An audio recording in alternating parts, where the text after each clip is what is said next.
ஆண்டவராகிய இயேசு கிறிஸ்துவின் இன்ப உயிர்த்தெழுந்த நாமத்தினாலே உங்களை அன்போடு வரவேற்கிறேன். இந்த அற்புதமான நாளிலே ஒரு திருவசனம் நம்ம நோக்கி வருகிறது. 1 கொரிந்தியர் 1:27 பலமுள்ளவைகளை வெட்கப்படுத்தும்படி தேவன் உலகத்தில் பலவீனமானவைகளை தெரிந்து கொண்டார். இன்றைக்கு நம்ம யாருன்னா பார்த்து நீங்க கேளுங்களேன், பிரதர் சிஸ்டர் ஊழியம் பண்றீங்களா, விருப்பமான? எங்க பிரதர் பண்றது? எனக்கு சுகர் இருக்கு, பிபி இருக்கு, அது இருக்கு, வயிற்று வலி, கால் வலி, கை வலி, முட்டு வலி. முதனே சொல்ல வேண்டியது இல்லைங்களா, எனக்கு முடியல பிரதர், ரொம்ப கொலஸ்ட்ரால் இல்லை, ஏதாவது ஒன்று. முதல்ல அவங்க சொல்றது பலவீனத்தை ஃபர்ஸ்ட் சொல்லிடுவாங்க இல்லையா?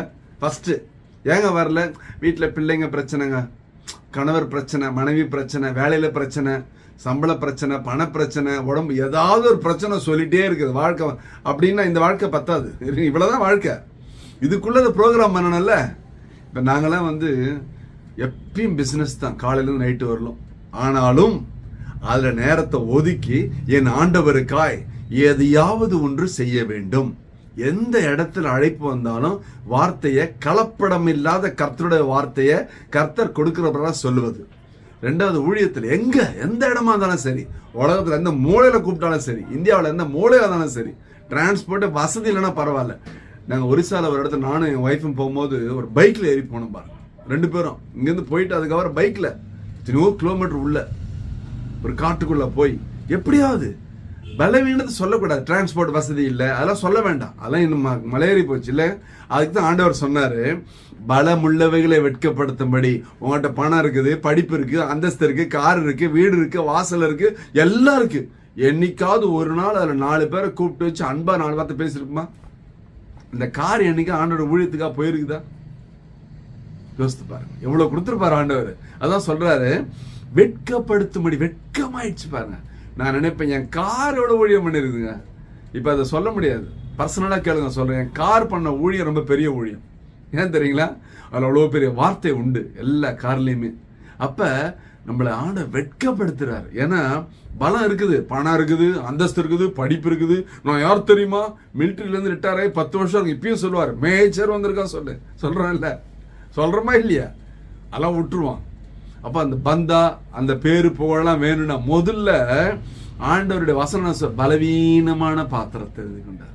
ஒருவேளை உடம்பு சரியில்லாம இருக்கல, எத்தனையோ பேர் பாருங்களேன்.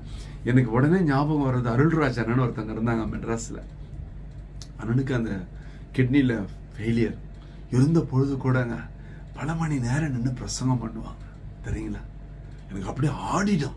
சே, எல்லாம் நல்லா இருக்குது பார்ட்ஸ், நான் இன்னும் போகாம இருக்கிறேன் இல்லையா? ஆண்டவர் ஊழியத்துக்கு போகாம இருக்கிறேன் இல்லையா?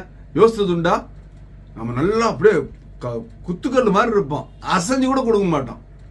3 வேளைக்கு 8 வேளை சாப்பிடுவோம் இல்லையா? 6 மணி நேரத்துக்கு 10 மணி நேரம் தூங்குவோம். வீண் கதை, வெட்டி கதை, கிழக்கு அதெல்லாம் பேசுவோம். ஆனா என்ன, ஒரு முறை வெட்கம் நம்மள வராத, வெட்கப்பட வேண்டிய சூழ்நிலை. ஆண்டவர் இவ்வளவு கொடுத்தன, இன்னும் குறை சொல்ல வேண்டியது இல்லைங்களா? அப்ப பாருங்க, 2 கொரிந்தியர் 10:10 அப்போஸ்தலனான பவுலின் தோற்றமோ பலவீனமும் வசனம் அற்பமாய் இருக்கிறது என்றார்கள். அவன் தோற்றம் பலவீனம் அப்படின்னு எவ்வளவு கிண்டல் கேலி பண்ணிருப்பாங்க இல்லையா? வசனம் அற்பமா இருக்குன்னு சொல்றாங்களா? அதனாலதான் ஆண்டவர் அழகா எழுதி வைத்த 2 கொரிந்தியர் 12:5 என்னை குறித்து என் பலவீனங்கள் அன்றி வேறொன்று மேன்மை பாராட்ட மாட்டேன். ஹல்லேலூயா, ஹல்லேலூயா. பலவீனங்க, எனக்கு பலதரப்பட்ட பலவீனம் மேல இருந்து கீழே இருக்கட்டும். ஆனா 2ல 1 ஊழியம் பண்ணாம விடுறதில்ல. ஹல்லேலூயா, ஆமென். அப்ப பாருங்களேன், நீங்க இன்றையிலிருந்து உங்க பலவீனத்தை சொல்றதை விட உங்களுக்கு இருக்கு பலத்தை சொல்லுங்க. இந்த பலத்தோடு போ, உன்னை அனுப்புவர் நான் அல்லவா என்று ஆண்டவர் சொல்லியிருக்கிறார். அப்படி என்றால் இந்த பலம் போதுமானது. ஹல்லேலூயா. கர்த்தருக்காய் இந்த பலத்தோடு செல்லுவோம் ஒரு விசை கூட. ஹல்லேலூயா, ஹல்லேலூயா, ஹல்லேலூயா. அப்பா ஸ்தோத்திரம் ஆண்டவரே. இதை பார்த்துக்கிற பிள்ளையோட வாழ்க்கையில ஒரு ஆசீர்வாதத்தை தாருங்கப்பா. பலகீனம் எல்லாம் மாறட்டும் ஆண்டவரே. கொடுக்கப்பட்ட பலன் போதுமானதை அமைவதாக, காணப்படுவதாக. இந்த பலகீனத்தை மாற்றி சுகமான சந்தோஷமான வாழ்க்கையை தாருங்க. இயேசு கிறிஸ்து இன்ப உயிர்த்தெழுந்த நாமத்தினால தேவனது செய்யும்படியாய் உடைய திருக்கரங்களிலே தாழ்மையாய் ஒப்பு கொடுத்து ஜெபித்து ஜெயம் எடுக்கிறோம் ஜீவனுள்ள நல்ல பிதாவே. ஆமென், ஆமென். கர்த்தர் உங்களை ஆசீர்வதிப்பாராக. Praise the Lord.